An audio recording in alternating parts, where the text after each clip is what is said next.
I'm Emily, and I'm a level 1 chef. I'm Gabrielle, and I'm a level 2 chef. I'm Penny, and I'm a chef at the Institute of Culinary Education. I've been a chef for 16 years. Today, I'm gonna be making a regular old vanilla cake with sprinkles in it. I'm going to be making a chocolate cake with peanut butter frosting, which is really kind of a traditional birthday cake in my family. The birthday cake that I'm gonna make today is gonna be a light, luscious white cake soaked in Saint Germain. The cake is going to have sprinkles on the inside of it, and on top, it's gonna have beautiful piped buttercream flowers. This cake is gonna blow your mind.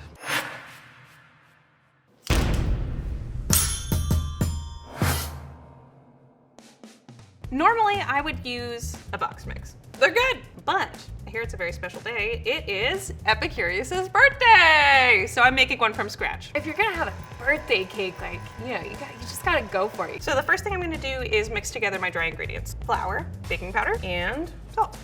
I'm gonna be using a traditional creaming method, what I would call the basic cake baking method. I'm gonna go ahead and put all my dry ingredients into my mixer. I'm gonna start with my sugar, cocoa powder, baking soda, cake flour, and all-purpose flour. And this mix gives me a combination between a stable cake that has some body and also that has lightness. Salt. You always need some salt. Sweet things with a little salt taste better. Always salt. Almost forgot. Baking powder. Powdered peanut butter. This kind of gives you the flavors that you want without having to worry about dealing with the texture of regular peanut butter. And then my all-purpose flour. Okay, so now everything's mixed together. I'm going to add my butter. So the next thing I'm gonna do is combine my butter and sugar. Oh, this is a fancy one. Look at those settings. Nope, nope, that's the way that you, okay, cool. Got it, we're good. Sugar. I think some people go for a really long time with the mixer, but I don't know why, so I don't. It already smells good. Now I'm gonna go ahead and move into my wet ingredients. And the first step to that is egg whites. So I'm gonna crack my eggs on the counter, or never on the side of the bowl. Because it's not splintering the shell as much. I would love to tell you what the secret to not getting shell is but I feel like if I say out loud anything about how to not get shell in, I will immediately get shell in. I'm gonna just go ahead and whisk these first, and then that way I don't have to worry about doing that with everything else trying to get in. I'm gonna put a glove on, and then very gently I'm gonna go in. I pinch with my fingers underneath and drop those into a bowl to make a delicious custard or something else with later. That's egg number 1. Now, egg number 2. My whole milk, my egg whites, vanilla bean paste. I prefer to use vanilla bean paste. I find that it just has a much stronger vanilla flavor when I'm choosing between extracts and pastes. The next thing I'm gonna do is add my vanilla into my milk. Boop, that's all.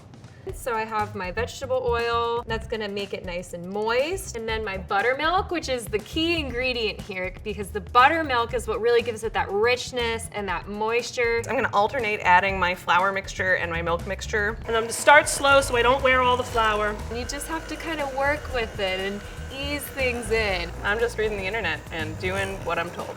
And I'm gonna mix this until I don't see the butter anymore. When I add the milk, I like to turn it on to stir, and I like to stream it down the side of the bowl. And I would describe that as a batter made.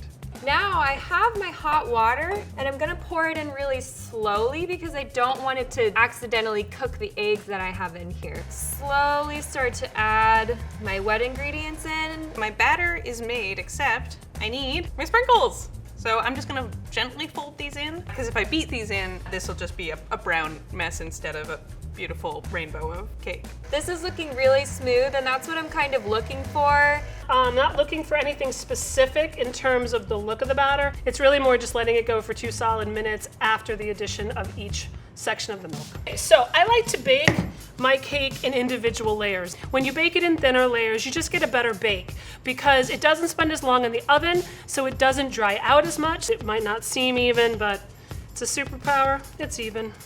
One of the most crucial steps, I think, in baking a cake is making sure you can get it out of the cake pan. I'm also going to add some cocoa powder, and then that will also help to get the cake out once it's baked. I have a greased and parchment papered pan, and I'm gonna put my batter right in there. Just kind of work it towards the edges evenly. I think the main goal is just making sure that they're even and you do have enough room for them to grow. Even it out with a spatula, and then I might give it like a little shake. I kind of like to give them a little tap tap. The corners are kind of hard to spatula into. Yeah, you can be as aggressive as you want. Cake levels itself. I'm gonna go bake it in the oven at 350 degrees standard oven. For like 35 to 40 minutes. My cake is in the oven, so I'm gonna start working on my frosting. I'm gonna be making a traditional American buttercream, and I'm gonna be making it pink. Today I'm making a Swiss meringue buttercream. It's going to be a little bit less sweet than your traditional buttercream, which is going to pair beautifully with the chocolatey savoriness of the cake. My buttercream is a royal icing that has butter added to it. I'm not 100% sure what royal icing is, but it does sound pretty fancy. Royal icing is something you might traditionally see on decorated cookies. It'll dry firm and it'll be something that will last a really long time, but when we add butter to it, we turn it into an icing that doesn't have any of the grittiness that American buttercream traditionally has. I have my butter at room temperature, so it'll be nice and easy to cream. So the first thing I'm gonna do is add my salt and vanilla and cream these things together. So what I'm going to do next is create a double boiler. I'm going to make sure I'm controlling the temperature that the sugar is melting and combining with the egg whites. I'm gonna start by adding my powdered sugar, egg whites. Ooh. And I'm also gonna add my salt at this point. The salt is for flavor for sure, but it's also to help me break up the proteins in the eggs and to get them going. Having the brown sugar as opposed to just a traditional white sugar is going to give me a little bit more of that depth of flavor that I'm looking for. And again, this is made with love, so if it's not perfect, I'll just, that's what happens. But also, food with threats usually works out too. You will be delicious. So I'm just gonna let this go, and it's gonna take a while. You're gonna feel like this is not happening, and it's never gonna happen, and I promise you, it will. Basically, we're making a meringue right now, and we're gonna start off kind of slow, and then we're gonna go ahead and get it going. The next thing I'm gonna do is start adding in my sugar a little bit at a time. And this is icing sugar, powdered sugar. I like this speed. We're gonna keep it, we're gonna cruise. So you know you're starting to get close with the royal when you start to see it kind of holding its shape around the exterior of the bowl. Okay, let's see where we're at. So see how this is being held up? It's being suspended into the air. Now I'm gonna start adding a lot of butter. And while this is mixing, I can go ahead and add my vanilla bean paste. Just saying, you can add a little bit of booze to this too, wouldn't be a terrible thing. Just a little splash of milk. All right, I think this is pretty much ready, except I need to add a couple drops of my food coloring. Gotta make it pink, so that Epicurious will know I care. We wanted a little bit more of this texture so that it's nice for piping. Buttercream is done. So what I'm gonna do is take half of this buttercream and set that aside. I'm gonna have chocolate buttercream on the inside and vanilla on the outside for the aesthetics. Time to put in the rest of my ingredients, which is going to be my powdered peanut butter, my vanilla, and my salt. And all I'm doing is just mixing this together till it's good. So my buttercream is ready. This looks done. And now I have this really beautiful frosting that has this nice meringue base. All right, I declare that pink buttercream. All right, so now it's time to assemble my cake. And my cakes turned out beautifully. This is always, to me, the most difficult phase of cake baking. Do I just turn it over? I might just turn it over. Do you think it'll just come out if I was going for more of a rounded square anyway. If I have everything ready to go, the first thing that I'm gonna do is mix up my soak for the cake. And for that, I'm gonna use simple syrup and Saint Germain. Elderflower liqueur, it's very floral. Come on. Have a good feeling. Ah! By baking the cakes my way, they're very even. We don't have to trim off excess cake, and it just bakes really evenly, nice and fluffy. Basically, the first thing I'm gonna do is go ahead and trim off this bubble layer where it kind of rose up because I want them to be nice and even layers.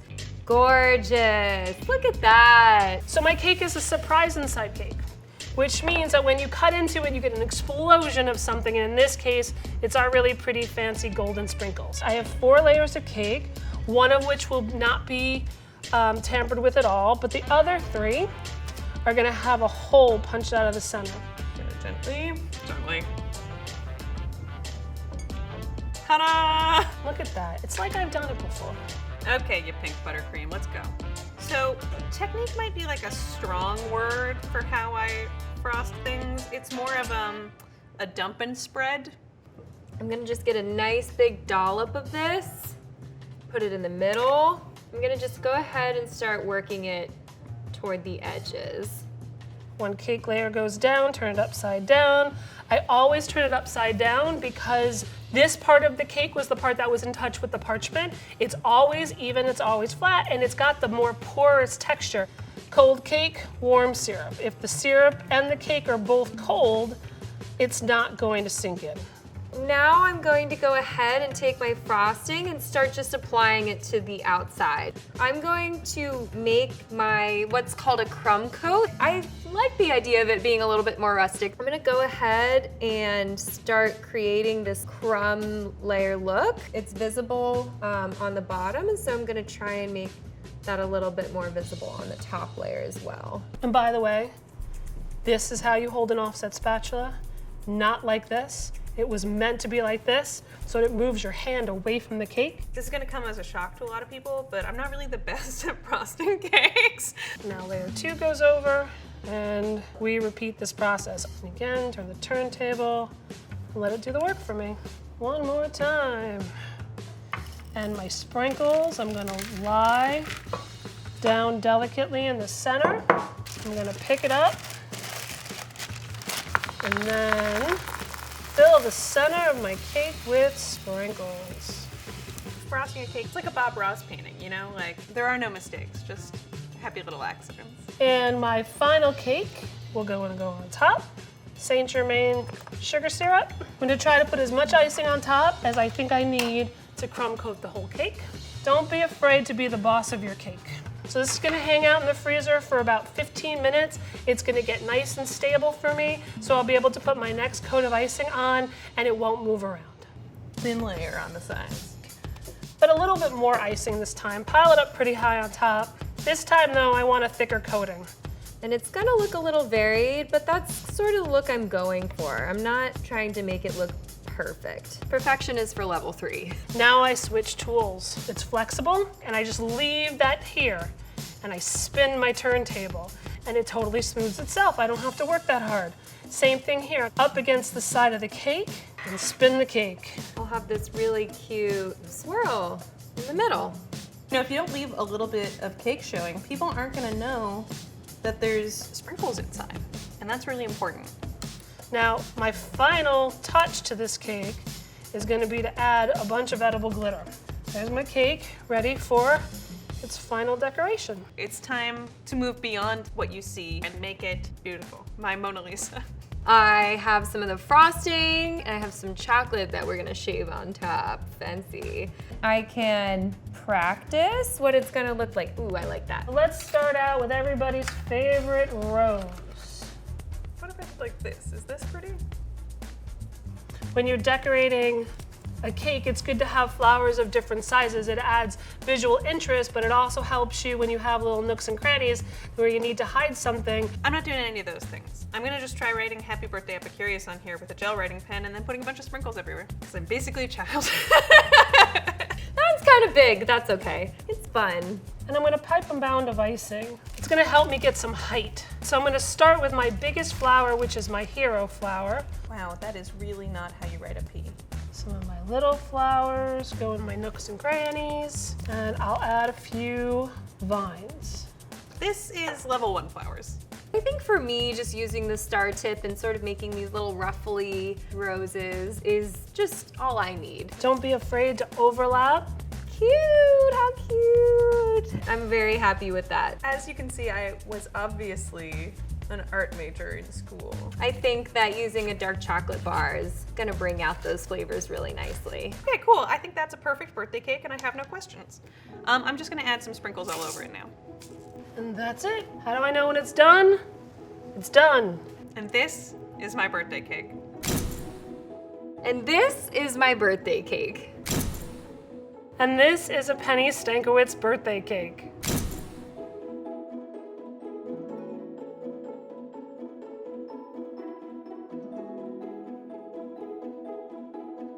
All right, we have a a birthday cake because it's Epicurious's birthday. What's any birthday cake without a couple candles?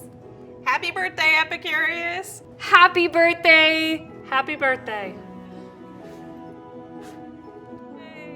And now it's time to taste my cake. Now I'm ready. Ah. Are you ready for this? There's the magic. Let's eat some birthday cake. Here we go.